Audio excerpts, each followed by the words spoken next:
a very, very warm welcome. Good morning to Washington, D.C. Hallo nach Berlin. Et bonjour à Paris.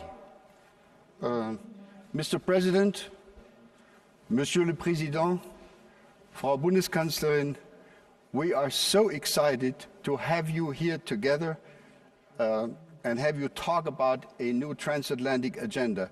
And I'm sure you are aware that Boris Johnson will join this program a little later. He was still busy with wrapping up the G7 meeting in which you all participated earlier. So now, as our first speaker in this program, it is my privilege to welcome the 46th President of the United States. President Joe Biden has truly been a loyal and long-term friend of the Munich Security Conference. In 2019, Mr. President, you said in this very place, in this very hall, we will be back. Mr. President, thank you for keeping that promise. We welcome you back to the stage, and you have the floor. Thank you so much. Thank you, Mr. Ambassador, and it's great to be with Angela and Emmanuel. We just spent a part of, from Washington perspective, morning together. But I want to say hello to everyone and thanks you at the Munich conference for hosting this special session. For decades, as you pointed out, I participated in the Munich Security Conference as a U.S. Senator, joining my colleagues on both sides of the aisle to affirm the importance of the transatlantic partnership. 3 times as Vice President of the United States, including delivering the first international foreign policy address of the Obama-Biden administration in the first months we were in office. And 2 years ago, as you pointed out, when I last spoke in Munich, I was a private citizen. I was a professor, not an elected official. But I said at that time, we will be back. And I'm a man of my word. America is back. I speak to you today as President of the United States at the very start of my administration, and I'm sending a clear message to the world. America is back. The transatlantic alliance is back. And we are not looking backward. We are looking forward together. It comes down to this. The transatlantic alliance is a strong foundation, the strong foundation on which our collective security and our shared prosperity are built. The partnership between Europe and the United States, in my view, is and must remain the cornerstone of all that we hope to accomplish in the 21st century, just as we did in the 20th century.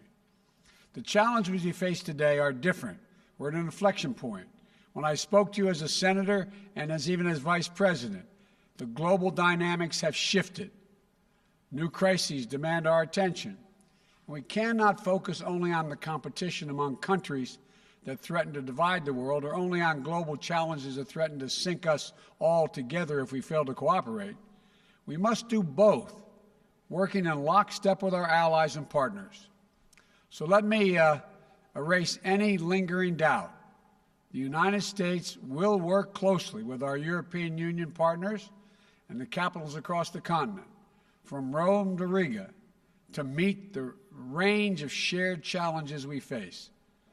We continue to support the goal of a Europe whole and free and at peace. The United States is fully committed to our NATO alliance, and I welcome Europe's growing investment in the military capabilities that enable our shared defense. You know, to me and to the United States and to us, we'll keep faith with Article 5. It's a guarantee. An attack on one is an attack on all. That is our unshakable vow. And the only time Article 5 has been invoked was after the United States was attacked on 9/11. You, our allies, joined us to fight al-Qaeda, and the United States committed to consulting closely with our NATO allies and partners on the way forward in Afghanistan. My administration strongly supports the diplomatic process that's underway and to bring an end to this war that is closing out 20 years. We remain committed to ensuring that Afghanistan never again provides a base for terrorist attacks against the United States and our partners in our interest. Our European partners have also stood with us to counter ISIS.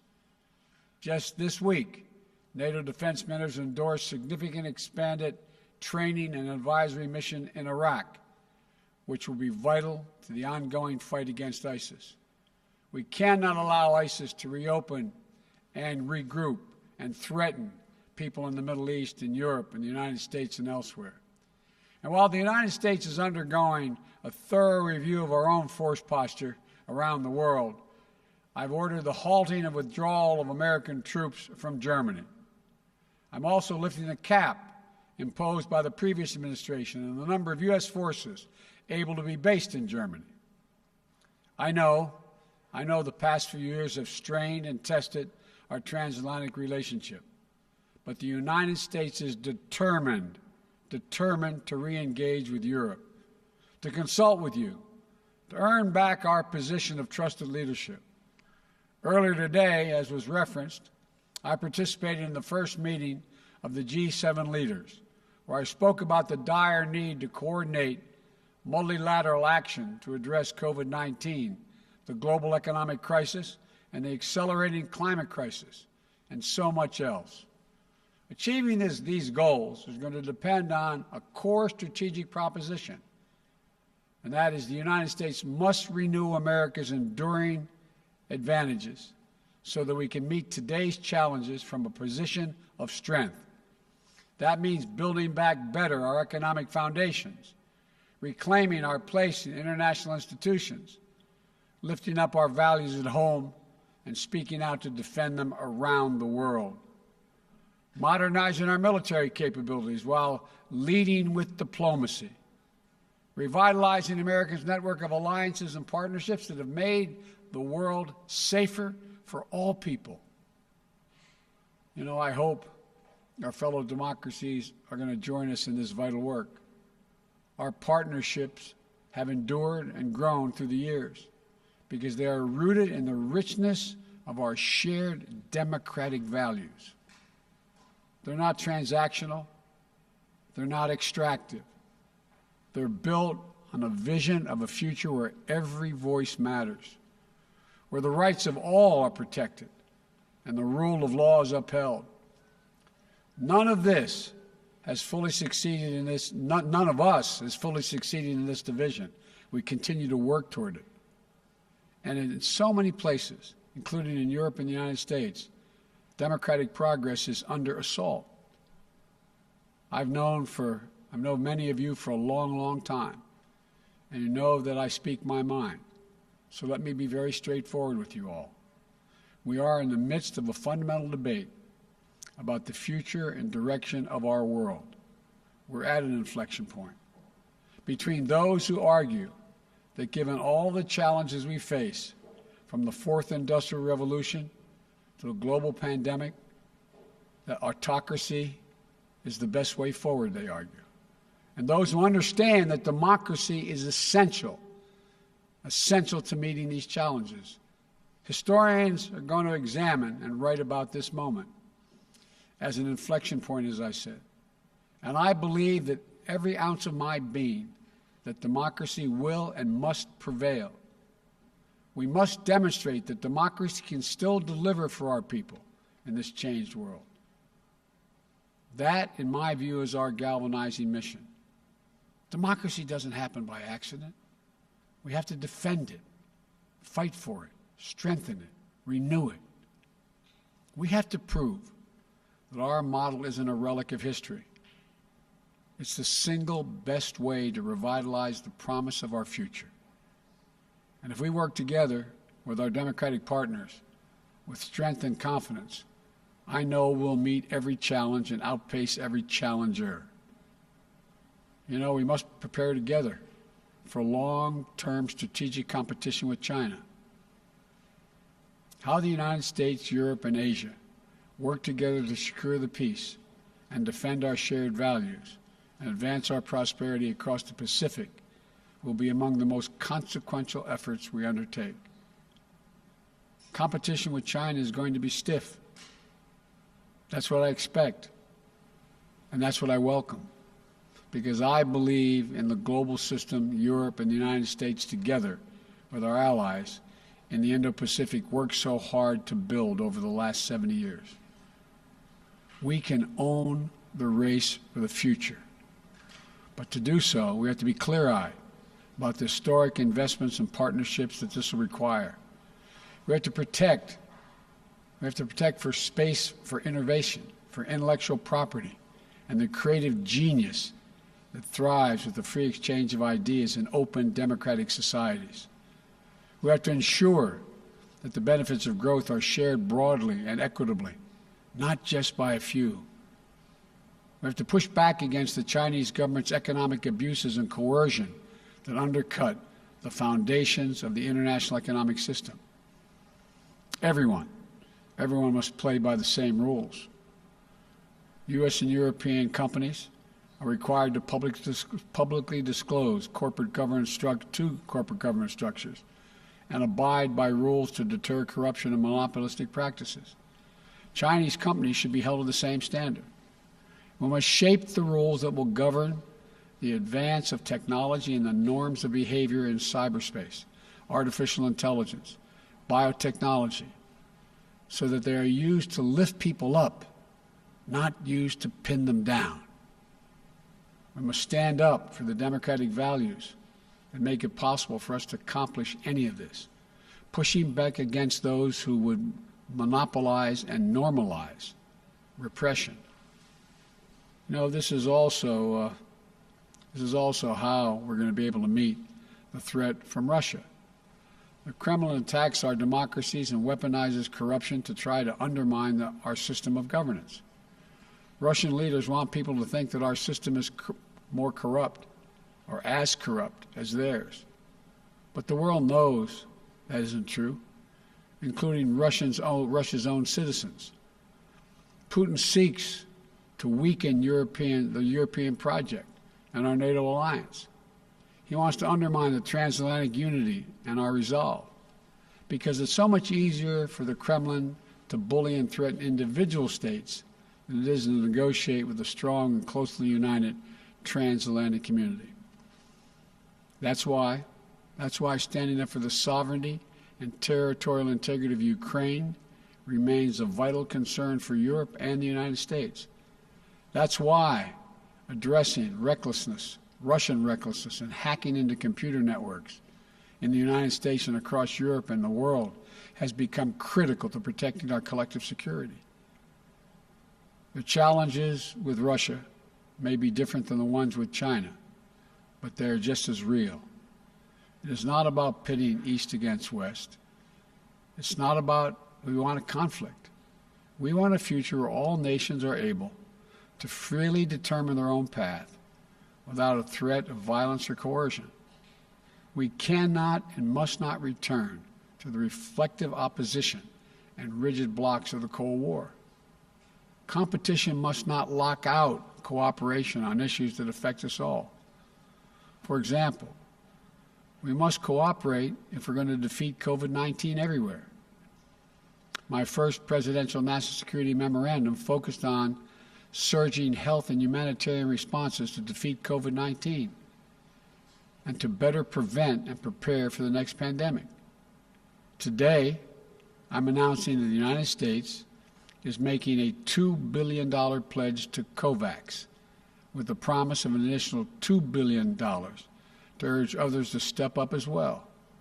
Yet even as we fight to get out of the teeth of this pandemic, the resurgence of Ebola in Africa is a stark reminder that we must simultaneously work to finally finance health security, strengthen global health systems, and create early warning systems to prevent, detect, and respond to future biological threats, because they will keep coming. We have to work together to strengthen and reform the World Health Organization. We need a UN system focused on biological threats that can move quickly to trigger action. Similarly, we can no longer delay or do the bare minimum to address climate change. This is a global existential crisis. and we'll all suffer the consequences if we fail. We have to rapidly accelerate our commitments to aggressively curb our emissions and to hold one another accountable for meeting our goals and increasing our ambitions. That's why, as President, I immediately rejoined the Paris Agreement. And as of today, the United States is officially, once again, a party to the Paris Agreement, which we helped put together. On Earth Day, I will host a Leaders Summit to help drive more ambitious actions among the top emitters, including domestic climate action here in the United States. I am grateful. I'm grateful for Europe's continued leadership on climate issues over the last 4 years. Together, we need to invest in the technological innovations that are going to power our clean energy futures and enable us to build clean energy solutions to global markets. The threat of nuclear proliferation also continues to require careful diplomacy and cooperation among us. We need transparency and communication to minimize the risk of strategic misunderstanding or mistakes. That's why the United States and Russia, notwithstanding other competition, extended the New START Treaty for an additional 4 years once I was sworn in. That's why we said we're prepared to re-engage in negotiations with the P5+1 on Iran's nuclear program. We must also address Iran's destabilizing activities across the Middle East. And we're going to work in close cooperation with our European and other partners as we proceed. We'll also work together to lock down fissile and radiological material to prevent terrorist groups from acquiring and using them. Look, the range of challenges Europe and the United States must take on together is broad and complex. And I'm eager to hear next from my good friends and outstanding leaders, Chancellor Merkel, about her thoughts on the way forward together. So let me conclude with this. We cannot allow self-doubt to hinder our ability to engage each other or the larger world. The last 4 years have been hard, but Europe and the United States have to lead with confidence once more, with faith in our capacities, a commitment to our own renewal, with trust in one another, and the ability of Europe and the United States to meet any challenge to secure our futures together. I know we can do this. We've done it before. Just yesterday, after a 7-month, 300 million-mile journey, NASA successfully landed the Perseverance rover on Mars. It's on a mission of exploration, with elements contributed by our European partners to seek evidence of the possibility of life beyond our planet and the mysteries of the universe. Over the next few years, Percy, as it's been called, but Perseverance, will range and collect samples from the red planet and pile them up. So another mission and rover, envisioned as a joint effort between NASA and the European Space Agency, will retrieve this trove of scientific wonders and bring it home to all of us. That's what we can do together. If our unbound capacities to carry us to Mars and back don't tell us anything else, they tell us we can meet any challenge we can face on Earth. We have everything we need. And I want you to know the United States will do our part. We'll stand with you. We'll fight for our shared values. We'll meet the challenges of this new moment in history. America's back. So let's get together and demonstrate to our great-great-grandchildren when they read about us that democracy functions and works, and together there's nothing we can't do. So let's get working. Thank you all very much. Thank you so much, Mr. President, for this Thank you, folks. extremely important statement.